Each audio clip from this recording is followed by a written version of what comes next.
No episódio anterior de Ancestrais, vimos como se formaram as ideias sobre a origem do homem, até a publicação de Charles Darwin. Por favor, assista o episódio anterior para compreender esta sequência. Neste vídeo, veremos a compreensão sobre os ancestrais do homem, desde a publicação dos livros de Darwin até o momento em que o evolucionismo se tornou o pensamento dominante na academia.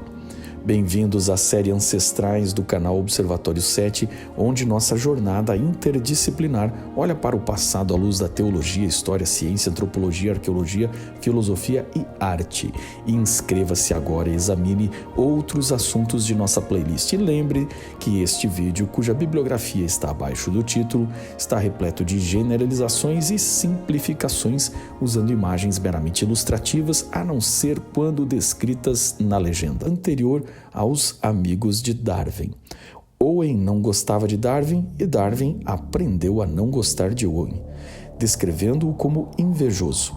Novamente, não era o que chamamos hoje de um criacionista. Aliás, em meados de 1840, ele acreditava num tipo de evolução, com princípios muito semelhantes à teoria de Lamarck, e chegou a apontar que o homem teria evoluído de peixes ou de outros animais pré-históricos extintos. Quando Darwin publicou sua teoria, que vendeu livros como pão quente na padaria, Richard Owen não suportava o sucesso de Darwin e discordou da ideia da seleção natural e da proposta de que o homem provinha de ancestrais sêmios comuns. Só para ter uma ideia do pouco conhecimento científico do mundo dessa época, entenda que apenas em 1861, os cientistas europeus viram pela primeira vez o corpo de um gorila que foi levado da África para a Inglaterra. Embora Darwin tenha idealizado a ancestralidade comum entre homens e macacos, essa ideia foi promovida por Thomas Henry Huxley, apelidado de o Bulldog de Darwin. Ele era um biólogo, antropólogo e anatomista inglês que saiu de suas origens humildes e galgou o topo do mundo intelectual ao lado de homens ricos como Darwin, onde ele tornou-se muito influente. Lembre-se que a Inglaterra dessa época era a mais influente potência imperial global e a produção intelectual da Inglaterra, portanto, influenciava o mundo acadêmico em todo o globo. Logo, Richard Owen percebeu o incrível poder retórico de Huxley, esquivando-se do confronto direto com ele e aproveitando-se da indisposição do bispo anglicano Samuel Wilberforce com os questionamentos teológicos que a teoria de Darwin produzia. Que questionamentos teológicos eram estes? Nós abordamos esse tema no vídeo anterior, confira lá. O bispo Wilberforce era o melhor orador daquele tempo, filho do herói abolicionista que conseguiu proibir o tráfico de escravos no Império Britânico e encaminhar o abolicionismo. Wilberforce era então uma celebridade. Wilberforce era também um exemplar cristão de família respeitável e um grande pastor da alta liderança da Universidade de Oxford. Em 30 de junho de 1860, no Museu de Oxford, foi organizado pela Associação Britânica de Ciências um debate entre o bispo e o biólogo sobre a ancestralidade do homem. Owen treinou Wilberforce uma noite antes do debate. O bispo anglicano saudou Huxley no dia do debate, perguntando se ele descendia pelo lado paterno ou materno de um macaco. Dizem que Huxley sorriu ironicamente, como quem vê um golpe errado de um adversário que abre a guarda, e respondeu que preferia descender de macacos a descender de um homem que não sabia usar seus grandes talentos para argumentar de forma coerente num debate. Aquele dia de arrogância e despreparo dos teólogos criacionistas foi o dia da morte acadêmica do criacionismo em Oxford. Huxley passou a organizar um clube de cavalheiros com os naturalistas e cientistas que jantavam juntos no que eles chamavam de X-Club. Todos eram membros da Sociedade Real de Ciências e ocuparam postos de destaque na educação da Inglaterra, tanto do governo quanto das universidades. Huxley promoveu dissecações de macacos e comparava a anatomia destes com a dos seres humanos. Pouco a pouco, ele ganhava apoio e, depois de articularem no jogo das influências do seu ex-club, conseguiram fazer a Sociedade Real conceder uma medalha de honra para Charles Darwin, promovendo o naturalista ao status de celebridade. Com o tempo, Owen foi isolado pelo ex-club e difamado como cientista. Já os teólogos foram ridicularizados pelo clube de Huxley, que planejou o próximo passo, ou seja, a popularização de suas ideias. E para isso, compraram um jornal. Huxley e seus colegas fundaram a famosa revista científica Nature, até hoje uma das mais respeitadas no segmento e mais dedicadas a divulgar a teoria da evolução. Huxley também articulou para que seus amigos chegassem ao comando da Sociedade Real de Ciências, colocando evolucionistas na liderança acadêmica que progressivamente fechou as portas para quem questionasse a teoria da evolução. Foi assim que materialistas filosóficos passaram a comandar a formação intelectual em todas as áreas humanas e o criacionismo, expulso do meio acadêmico, taxado de que a religião nunca deveria tentar dialogar com a ciência e criando um mito de que o cientista deveria deixar sua fé do lado de fora do laboratório caso quisesse ser um cientista. Mesmo entre os teólogos, Huxley infiltrou-se como membro nas sociedades de metafísica, da qual fazia parte cientistas e vários clérigos, que se reuniam para debates rotineiros, onde Huxley progressivamente convenceu até mesmo estes religiosos anglicanos de que o texto de Gênesis era apenas um mito. Como agnóstico, Huxley foi um excelente teólogo liberal amador. Huxley nunca atacou a Bíblia diretamente. Ele era astuto, defendeu a leitura dela nas escolas, reconhecendo seus princípios morais, mas atacou profundamente a educação denominacional e lançou as bases para criar toda e qualquer instituição religiosa.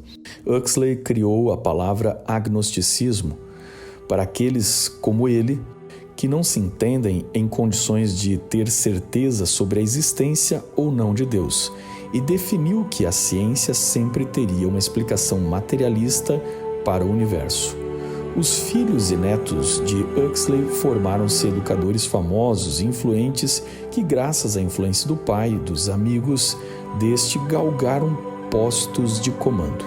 Seu neto Julian Huxley foi o primeiro diretor da Unesco, o que explica a ampla influência do materialismo filosófico no mundo inteiro e sobre as escolas, e o viés humanista nas instituições educacionais em todas as nações influenciadas pela Unesco.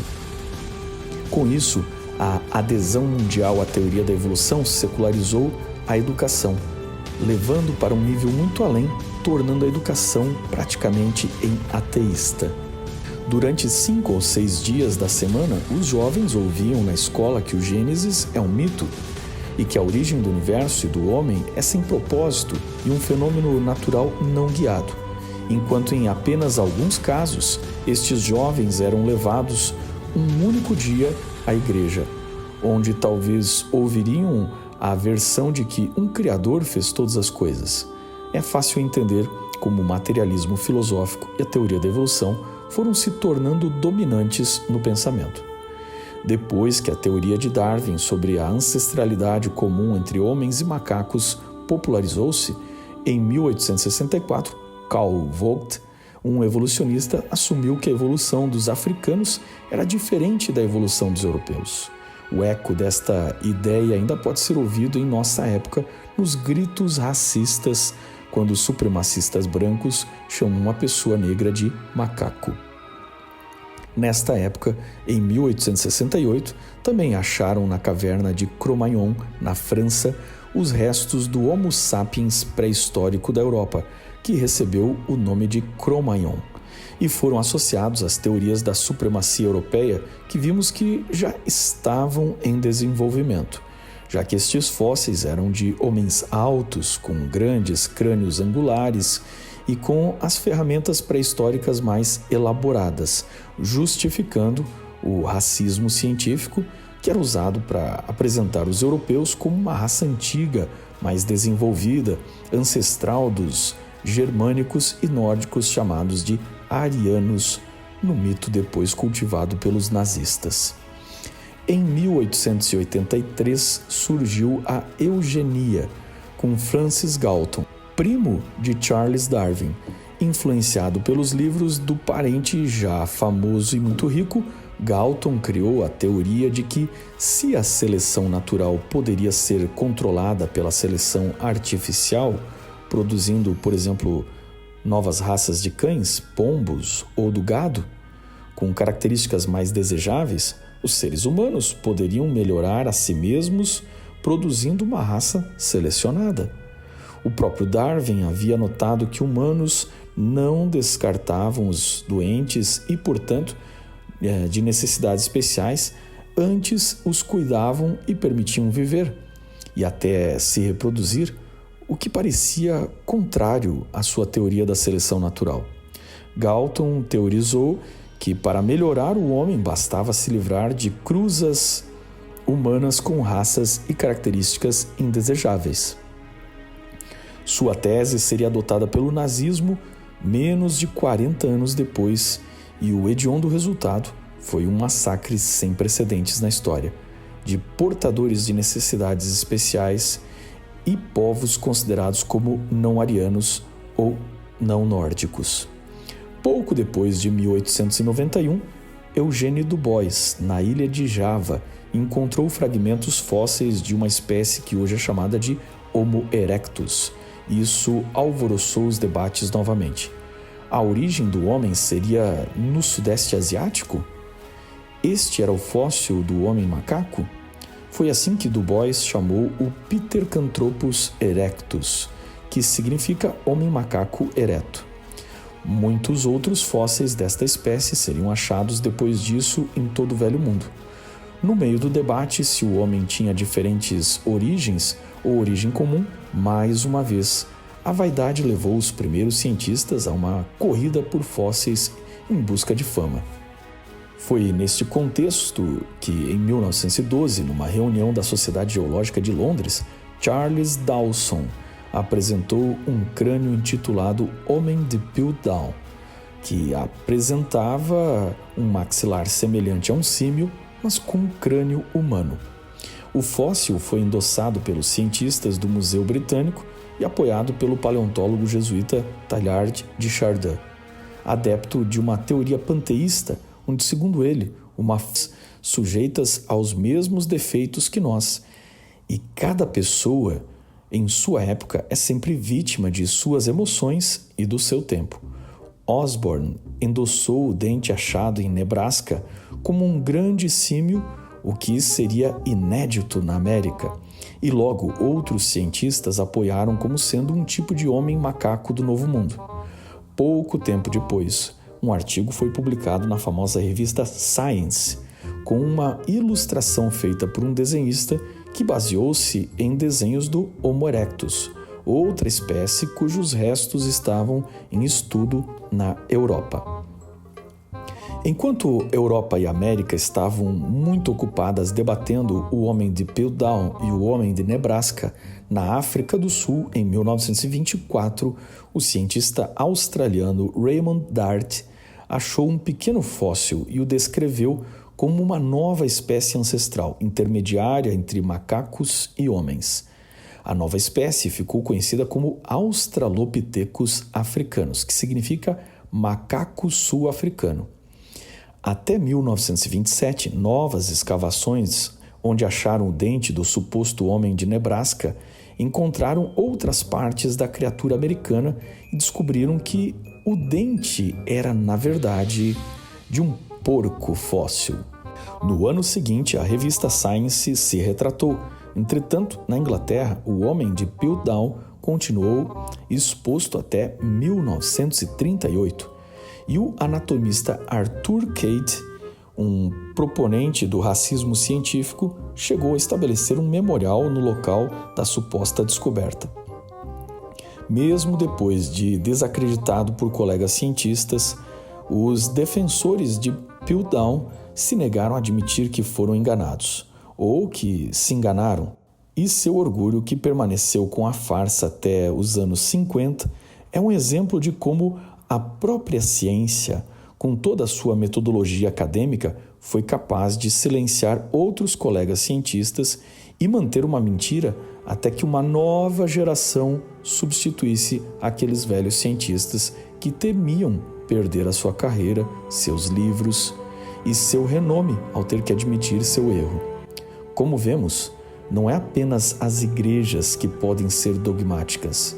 O mesmo ocorre em qualquer área onde seres humanos sempre são vítimas do seu tempo e, às vezes, o que parece ser uma crença ou descoberta muito bem estabelecida, uma geração ou duas depois, pode mostrar-se um erro absurdo. Cientistas, assim como qualquer pessoa, sejam teólogos, padres, pastores, professores, engenheiros ou empresários, têm a mesma dificuldade de admitir erros, porque o ser humano é orgulhoso por natureza e teme ser desacreditado e deixado de lado. Erros destroem carreiras, então, uma vez que uma teoria publicada na ciência, com apoio de outros cientistas, ou uma crença estabelecida em alguma igreja, ou qualquer modus de pensamento estabelecido em instituições que dependem de alguma filosofia, com muita dificuldade tal teoria será abandonada, pois causa grande prejuízo financeiro, profissional e até de status para os seus proponentes. Isso torna tais paradigmas muito difíceis de serem questionados. Enquanto a Europa já estava devidamente dominada pelo pensamento materialista, nos Estados Unidos houve uma reação desastrosa contra o avanço da teoria de Darwin. Em 1925, no Tennessee, Estados Unidos, aprovou-se a Lei Butler, criada para proibir o ensino da teoria da evolução nas escolas públicas. Antes de você chamá-los de caipiras ignorantes, se você é evolucionista e está vendo esse vídeo, entenda que os evangélicos americanos estavam vendo na Europa os efeitos da teoria liberal que havia aceitado Darwin, e os efeitos eram uma leitura do texto bíblico duvidando que este texto tinha realidades históricas e que fosse realmente a palavra de Deus revelada. Americanos olhavam isso e viam a Europa ruir moralmente. Naquela época, o cristianismo estava perdendo espaço para o agnosticismo e a Grande Guerra Mundial tinha sido o evento mais violento que eles conheciam, inconcebível para uma humanidade moderna, e parecia lógico que isso era resultado de uma Europa que havia abandonado os seus princípios cristãos conservadores. Os evangélicos americanos olhavam para os efeitos do humanismo e materialismo e tinham medo que seu modo de vida evangélico fosse destruído e a sociedade americana se tornasse o caos que a Europa estava entre guerras em 1925. Mas se você é um criacionista, está vendo esse vídeo, entenda que os professores que haviam sido educados pela ideologia de Huxley e Darwin se sentiam, e até com certa razão, censurados ainda mais por estarem nos Estados Unidos, a suposta terra da liberdade de expressão, onde todas as crenças eram respeitadas, inclusive aqueles que não tinham nenhuma crença. Se eram proibidos de falar sobre a evolução, o que mais lhes proibiriam? A União Americana pelas Liberdades Civis reagiu e manifestou preocupação de que a Lei Butler violava os direitos civis americanos. Se o criacionismo ensinava a obra de Deus, logo, o criacionismo era um conteúdo religioso, apoiado num livro religioso. Portanto, não poderia ser bancado pelo Estado laico como ensino curricular, ou o Estado estaria violando a Constituição, favorecendo uma religião estatal. Neste momento, empresários financiaram a publicidade do caso e propuseram ao jovem professor John Scopes admitir ter ensinado a teoria da evolução para alunos do ensino médio. Scopes foi O professor Scopes foi a julgamento e o pequeno tribunal da minúscula cidade de Dayton virou um circo mediático entrelaçado de interesses políticos e financeiros que só usavam ciência e religião como pano de fundo para seus planos. Enquanto os evolucionistas defendiam o professor Scopes, apelando ao princípio de liberdade de expressão para tentar derrubar a lei que proibia o ensino da evolução, o medo por parte dos criacionistas era que o ensino da evolução resultasse no darwinismo social, anulando a moralidade que os cristãos tanto prezavam, reduzindo o homem a um animal, onde a sociedade se transformaria no vale tudo da sobrevivência do mais apto. O caso Scopes foi apelidado de julgamento do macaco.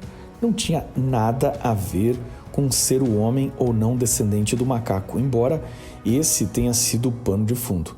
O verdadeiro assunto era, na verdade, a liberdade de expressão para ensinar a teoria da evolução, se ela coloca em risco a moralidade americana. Até onde a lei anti-evolucionista fere o princípio de liberdade de expressão? De um lado, defendendo Scopes, estava o advogado Clarence Darrow, e do outro, o advogado William Jennings Bryan, articulador do criacionismo e representando os cristãos fundamentalistas. Bryan, o advogado criacionista, era um presbiteriano devoto, grande orador, de carreira política renomada, tendo concorrido 3 vezes à presidência da República pelos democratas. Famoso secretário de Estado do presidente Woodrow Wilson, Bryan argumentava que a ciência era uma força material magnífica, mas não era uma professora de moral. O assunto estava em todos os jornais com cobertura em tempo real, inclusive do exterior, e os jornalistas antipáticos aos religiosos conservadores trucidaram o júri pró-criacionismo. Em especial, as notícias midiáticas mostravam os cristãos de Dayton como caipiras fundamentalistas, onde, graças ao seu atraso cultural, ignorância científica e fanatismo religioso, eles eram incapazes de ouvir a ciência. Alguns jornalistas se promoveram muito com o caso Scopes, ganhando muito dinheiro com livros escritos, charges nas maiores revistas do país, teatros e filmes encenando a história do julgamento do macaco. A própria cidade de Dayton apoiou o caso porque ganhou enorme visibilidade depois disso. Bryan, o advogado dos criacionistas, foi o mais atacado e caricaturado pelo jornalismo como um fanático sulista e anti-intelectual. Muitos interesses políticos foram movidos neste contexto. No final, o júri caiu na armadilha da mídia e condenou Scopes a uma multa de $100 por quebrar a lei Butler. Condenados, os evolucionistas nunca saíram tão fortes do que nesse caso, quando a mídia os retratou como injustiçados. É bom lembrar que, neste momento, o mundo debatia a farsa do homem de Piltdown, e a teoria da seleção natural, de Darwin, ainda era uma novidade para o americano comum. As farsas de Piltdown e do homem de Nebraska também estavam vivas na memória americana e levavam uma perspectiva de que a evolução era uma teoria desonesta e subversiva. Os advogados de Scopes apelaram ao Supremo Tribunal do Tennessee, que rejeitou inúmeros argumentos dos defensores da evolução. Em especial, negaram que a lei Butler violava a Constituição que proibia o estabelecimento de uma religião estatal, porque, segundo os juízes do Tennessee, eles não eram capazes de ver como a proibição de ensinar a teoria da evolução promovia algum tipo de religião, já que desconheciam que o credo oficial de alguma denominação constasse posição contrária ou favorável à teoria da evolução. Num primeiro momento, criacionistas pareceram ganhar, até porque mais 2 estados americanos proibiam o evolucionismo depois do julgamento. Mas com a morte por um AVC, poucos dias depois do julgamento de William Bryan, advogado e articulista criacionista, o movimento criacionista perdeu a sua liderança, perdeu unidade e enfraqueceu até se fragmentar. Então veio a Segunda Guerra Mundial, e com ela qualquer otimismo sobre o futuro foi trocado por decepção com os regimes políticos, decepção com as igrejas e decepção com a própria ciência, que criou um meio possível de exterminar a humanidade. Entretanto, como resultado do conhecimento usado para criar as armas de guerra, o conhecimento sobre o átomo entre os anos 40 e 50 desenvolveu as técnicas de como datar as rochas, os fósseis e o carbono 14. A nova técnica mostrou que a idade da Terra era realmente muito antiga, bem mais antiga do que os supostos 6.000 anos interpretados na conta de Usher durante a Idade Média, e logo toda a coluna fóssil equiparava-se a estas novas e imensas datas com um registro das mudanças graduais ocorridas na história da Terra. Criacionistas da Terra jovem questionaram se catástrofes naturais não poderiam alterar a leitura do decaimento radioativo, alterando as datas da radiocronologia da Terra, ou pelo menos daquelas anteriores à última era glacial. Um exemplo desse momento histórico é o reflexo cultural no cinema com a série de filmes Planeta dos Macacos, dos anos 60, que reflete a falta de esperança num futuro devastado por guerras nucleares, onde os macacos mais evoluídos do que os homens estão trilhando o mesmo caminho que o homem já havia trilhado entre as crendices e suas contradições que lhes impedem de conhecer a verdadeira origem evolutiva deles. O filme 2001, Uma Odisseia no Espaço, também abre uma cena clássica onde homens macacos descobrem a primeira ferramenta e mostra que aquele ser violento, bestial, se transformaria no ser que alcançou o espaço, indo além de seus limites.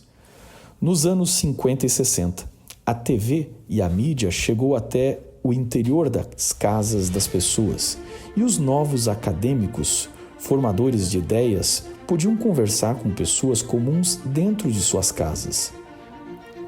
Darwin chegou ao povo comum. Em especial, os anos 60 foram marcados por uma nova geração com profundos questionamentos à velha moralidade, à religião e aos costumes antigos, extremamente impulsionada pelo cinema e por outras mídias. Outro exemplo que atravessou gerações são os personagens X-Men, que popularizaram a ideia da evolução em andamento por mutações, nesta série de quadrinhos que virou desenhos e filmes, tendo origem em 1963 com Stan Lee e Jack Kirby. Desta forma, a ficção popularizou o evolucionismo, inclusive a partir das crianças. A teoria da evolução, neste momento, ainda não era aceita na América como um todo, mas já tinha ganhado a batalha da propaganda, antes de ganhar a batalha dos tribunais e o apoio governamental. Você vai conhecer no próximo episódio como os novos fósseis que foram descobertos aqueceram o debate e que respostas surgiram do lado criacionista e evolucionista. Não perca o próximo episódio de Ancestrais.